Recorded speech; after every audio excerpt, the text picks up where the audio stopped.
بسم اللہ الرحمن الرحیم۔ آج کے اس پرفتن دور میں جب ہم مختلف لوگوں کو دیکھتے ہیں، چاہے وہ نوجوان ہوں، چاہے وہ ادھیڑ عمر افراد ہوں یا بزرگ حضرات ہوں، ہم یہ دیکھتے ہیں کہ ہر شخص آج دنیا کی دوڑ میں بھاگتا ہوا نظر آ رہا ہوتا ہے، حتیٰ کہ اس کے پاس اتنا بھی وقت نہیں ہوتا کہ جو بنیادی دین اسلام کے عقائد ہیں وہ انہیں سیکھ سکے۔ اللہ کی توحید، اس کے نبی کی نبوت اور تمام انبیاء علیہم الصلاۃ والسلام پر ایمان لانا، اللہ کی کتابوں کا علم، اس کے فرشتوں کے بارے میں معلومات اور قیامت کے دن کے بارے میں نالج، اسی طرح دیگر وہ تمام احکام کہ جن کے ساتھ بندہ وابستہ ہوتا رہتا ہے، ان کو سیکھنے کی طرف اس کی توجہ نہیں ہوتی۔ دیکھیے، ہم یہ دیکھتے ہیں کہ کوئی شخص ڈاکٹر بن رہا ہے، کوئی آئی ٹی ایکسپرٹ بن رہا ہے، کوئی آرٹیفیشل انٹیلیجنس کے کورسز کر رہا ہے۔ اسی طرح آج آئی ٹی کا شعبہ اتنا وسیع ہو گیا کہ ہر شخص اس کے مختلف شعبوں کے اندر جو ہے وہ مختلف قسم کی تعلیمی مراحل کو طے کرتا ہوا نظر آتا ہے۔ لیکن افسوس کے ساتھ یہ کہنا پڑتا ہے کہ یہ تمام چیزیں اپنی جگہ اور ہر شخص کو یہ حق ہے، اور دین اسلام بھی ہمیں اس بات کی تعلیم دیتا ہے کہ ہم اپنے آپ کو خلق خدا کی محتاجی سے بچائیں، اور مسلمان عزت و شان کے ساتھ اپنی زندگی بسر کر رہا ہو اور اپنے رزق حلال کے معاملات میں وہ کسی دوسرے کا محتاج نہ ہو۔ لیکن ان تمام باتوں کے ساتھ ساتھ محترم ناظرین کرام، ہمیں یہ سوچنا ہوگا کہ کیا ہم نے اپنے بچوں، نوجوانوں اور یہ جو نیو جنریشن ہے، اس کی دین کے حوالے سے کوئی تربیت کی؟ کیا ہم نے خود بھی بنیادی عقائد اسلام کو سیکھا؟ کیا ہم نے خود شریعت کے بنیادی مسائل کو سیکھنے کی کوشش کی؟ اگر ایک بچہ یا بچی بالغ ہو جاتے ہیں تو کیا انہیں اس بات کی نالج ہوتی ہے کہ وہ کس طرح ناپاکی سے طہارت حاصل کریں؟ اگر وہ ناپاکی کی حالت میں چلے جاتے ہیں تو وہ کس طرح اپنی طہارت کو حاصل کریں گے اور کیسے وضو اور غسل کریں گے؟ اسی طرح اگر کسی شخص پر زکوٰۃ فرض ہو جاتی ہے تو وہ زکوٰۃ کیسے ادا کرے گا؟ شادی کے بندھن میں بن رہا ہو تو وہ نوجوان نکاح اور طلاق کے مسائل کو کیسے جانے گا؟ اسی طرح ایک بچی جب اس کا نکاح ہو رہا ہو تو اسے کس طرح شریعت کے احکام کا علم حاصل ہوگا؟ یہ سب ہمیں سوچنا ہوگا کہ کیا ہم یہ تعلیم حاصل کرتے ہیں؟ کیا ہم اس کے لیے کوشش کرتے ہیں؟ اگر ہمارے گھر یا پڑوس میں کسی کا انتقال ہو جائے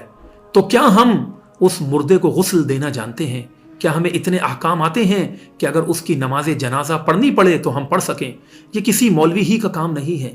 ہمارے ذہن میں یہ تفریق کہاں سے آ گئی کہ فلاں کام صرف مولوی صاحب ہی کو کرنے ہیں؟ ایسا ہرگز نہیں ہے، بلکہ ایسا مسلم، ہر مسلمان پر یہ بات لازم ہے کہ وہ دین کے احکام کو ضرور سیکھے، اور جن معاملات کے ساتھ وہ وابستہ ہو رہا ہو اور اس کا لنک ان معاملات کے ساتھ ہو رہا ہو تو اس پر یہ ضروری ہے، اس پر یہ فرض ہے کہ ان دین کے احکام کو وہ سیکھے اور صحیح معنوں میں اس پر عمل کر سکے۔ تو محترم ناظرین کرام، آج آپ دیکھیے کہ کس طرح ہمارے معاشرے میں بگاڑ آتا جا رہا ہے، اور یہی دین سے وہ دوری ہے کہ جو آج بچوں میں ایک قسم کی شدت پسندی اور دین سے دوری اور ماں باپ کی نافرمانی اور جو ہے ان کے ساتھ کھچا رہنا اور ایک اکڑ اور تکبر والی زندگی ان بچوں کو گزارنے پر مجبور کر رہی ہے، کیونکہ ہم نے ان بچوں کو نہ تو اپنے نبی صلی اللہ علیہ وسلم کی سیرت سکھائی اور نہ ہی ہم نے انہیں دین اسلام کے احکام سکھائے، جس کی وجہ سے آج آپ دیکھ لیں کہ صرف دین سے دوری ان معنوں میں نہیں کہ وہ بچہ دین پہ عمل نہیں کر رہا،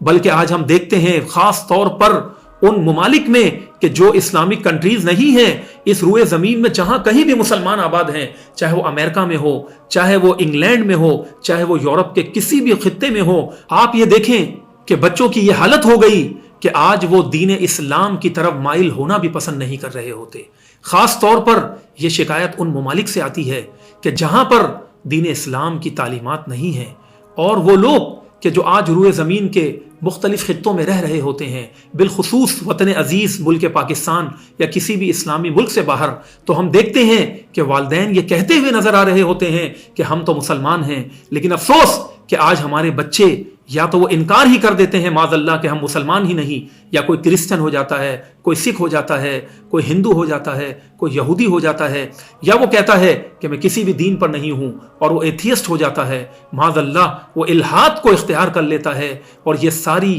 معاشرے کی وہ باتیں ہیں کہ ہم سب سن رہے ہوتے ہیں، دیکھ رہے ہوتے ہیں، محسوس کر رہے ہوتے ہیں، لیکن افسوس کہ اس کی بنیادی وجہ یہ ہے کہ ان بڑوں نے، ان کے والدین نے ان بچوں کے لیے دین اسلام کی تعلیمات کو اختیار نہیں کیا، خود بھی نہ دین سیکھا اور نہ ہی ان بچوں کو دین سیکھنے کی جانب راغب کیا، بلکہ وہ اپنی مال و دولت کمانے میں لگے رہے کہ کسی طرح ہم اپنے فیوچر کو برائٹ کر لیں، بہتر مستقبل بنا لیں، اپنے بچوں کا پیٹ پال لیں۔ لیکن افسوس کہ انہوں نے دین اسلام کی طرف توجہ نہ دی، اور آج وہ خون کے آنسو رو رہے ہوتے ہیں کہ افسوس کہ ہمارے بچوں کو نہ جانے کیا ہو گیا، وہ دین اسلام سے تو پھر ہی گئے، اس کے ساتھ ساتھ آج وہ ہمارا ادب اور احترام بھی نہیں کرتے، بلکہ ہمیں بھی اسی طرح ٹریٹ کرتے ہیں کہ جس طرح ایک کفر کا معاشرہ انہیں تعلیم و تربیت دے رہا ہوتا ہے۔ تو یہ سب سوچنے کی باتیں ہیں۔ دیکھیے غیر مسلم ممالک میں جہاں قوانین کی پاسداری کی جاتی ہے اور ہر چیز ایک سسٹم کے تحت چل رہی ہوتی ہے، اور بڑا ہی بعض معاملات میں جی کہتے ہوئے لوگ نظر آتے ہیں کہ اخلاقیات پر بڑا زور دیا جا رہا ہوتا ہے، فلاں کام پہ زور دیا جا رہا ہوتا ہے، لیکن یہ بات یاد رکھیے کہ جو غیر مسلم معاشرہ ہے وہ غیر مسلم معاشرہ ہی ہے۔ اگر وہاں آپ کو قانون کی پاسداری ہوگی، اچھا پانی، اچھا کھانا، اچھی غذا، اچھا انوائرمنٹ مل رہا ہے، لیکن یہ بات یاد رکھیے کہ وہاں ضروری نہیں کہ دین اسلام کی تعلیمات بھی ملیں۔ کیا آج یورپ کے ان ممالک میں، اسی طرح غیر مسلم ممالک میں، کیا ہم یہ نہیں دیکھ رہے کہ وہاں پر چھوٹے چھوٹے بچوں کو باقاعدہ سیکس کی تعلیم دی جا رہی ہے، اور اگر کوئی بچہ نادانی میں آتے ہوئے، بھلے ابھی وہ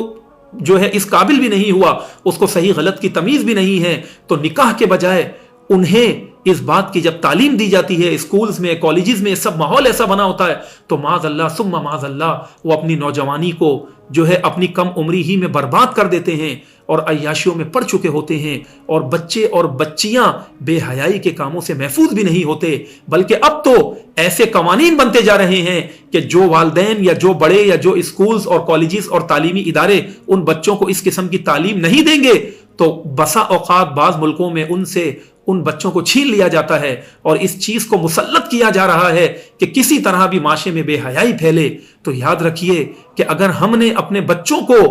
دین اسلام کی تعلیم نہ دی اور صرف دنیا داری میں لگے رہے اور ساتھ میں دین کی جانب توجہ نہ دی، تو پھر ایسے ہی واقعات ہم سنتے رہیں گے، اور اسی میں امت کی بربادی ہے، اور پھر ہم جب وقت گزر جاتا ہے تو پھر ہم پچھتا رہے ہوتے ہیں، رو رہے ہوتے ہیں، لیکن اس وقت پچھتانے سے کچھ بھی حاصل نہیں ہوتا۔ لہذا خلاصہ کلام یہ ہے کہ ہم سب کی یہ ذمہ داری ہے ایک مسلمان ہونے کے ناطے کہ ہم خود بھی دین اسلام کی تعلیمات کو سیکھیں، ہمارے نبی صلی اللہ علیہ وسلم کی سیرت طیبہ کو سیکھیں، اسلام کے اعلیٰ اخلاق کو سیکھیں، اپنے بچوں کو بھی سکھائیں، اور باقاعدہ دین اسلام کی ان مبارک تعلیمات پر عمل کرتے ہوئے بھی نظر آئیں۔ صرف دعویٰ نہ ہو کہ ہم مسلمان ہیں، بلکہ ہمارا طرز عمل اور ہماری زندگی بتا رہی ہو کہ ہم اور ہمارے بچے دین اسلام کے ماننے والے ہیں اور اس پر باقاعدہ عمل کرنے والے ہیں۔